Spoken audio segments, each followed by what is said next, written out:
for the past 12 years, we produced two major events in the state. One is Rock Ribs and Ridges, a rib and music festival up at the Sussex County Fairgrounds that draws around 20,000 people.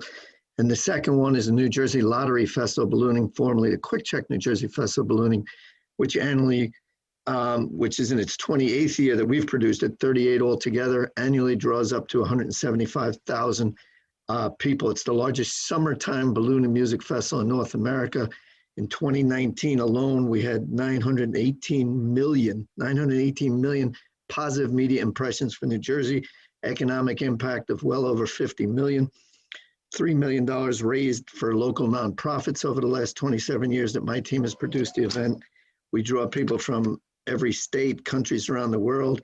Once again, in 2019, we had pilots from England, Canada, Mexico, Brazil, Australia, New Zealand, Thailand, and Japan, among others. We hire in excess of 2,500 local jobs that we provide in terms of operations, concessions, ticketing, and the like throughout crew and that sort of thing throughout the the weekend. We are going to work with a local hospital group that I know the good people at the Count Basie Theater work with for CSP, the COVID safety protocols, which will enable us to keep America safe, both for our patrons and our guests. The interesting thing is we operate at a 744-acre airport, Solberg Airport, private airport in Hunterdon County. We only use probably less than half of that acreage currently and have obviously a very easy opportunity to socially distance people out there. The festival has been so important that in 2018, when the sitting president Trump was in office, he was at his summer residence in Bedminster. There was a TFR, which is a temporary flight restriction. We were able, one of the only people in the country, to get a waiver so that we could fly our balloons because we're within 9 miles of that property. The Secret Service came and said, because of the economic impact, because of how important it is to New Jersey, businesses, sponsors, and the like, we'll give you the waiver, which was pretty interesting. My big question here is that I know Margot and other people, Michael, have mentioned outdoor numbers. The one that I've focused on is the governor has allowed 10% capacity for indoor venues like the Prudential Center. So the Devils, I believe, are operating at about 1,800 people, 10% of 18,000.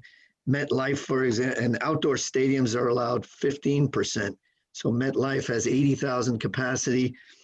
So currently, even though there's no events, there's no football going on right now, they are allowed 12,000 people.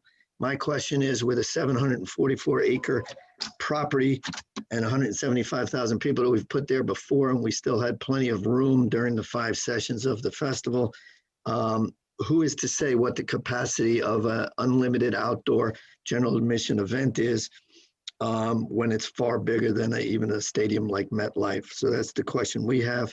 In terms of planning, it's absolutely, as Michael said, beyond the year-round planning thing in terms of routing bands, in terms of selling sponsors, which are our lifeblood. The New Jersey Lottery, who is our title sponsor, has enabled their funds go toward the state pension fund. I know you all saw the governor's recent budget report where there's the first year that the pension fund will be fully funded. A lot of that has to do with the lottery and other things. So we are full speed ahead. We just can't afford to have something happen like happened, unfortunately, with the restaurant industry last year over July 4th, when all those restaurateurs like Chef Lou, I see there, probably ordered all kinds of perishable food and beverages, and then were unable when at the last minute was stopped. So we're just looking for more governance on what exactly to do, given the fact that we have 744 acres of outdoor space, plenty of space to keep people socially distanced outdoors. And we're just looking for guidance to continue our efforts and keep sponsors in that safe regard.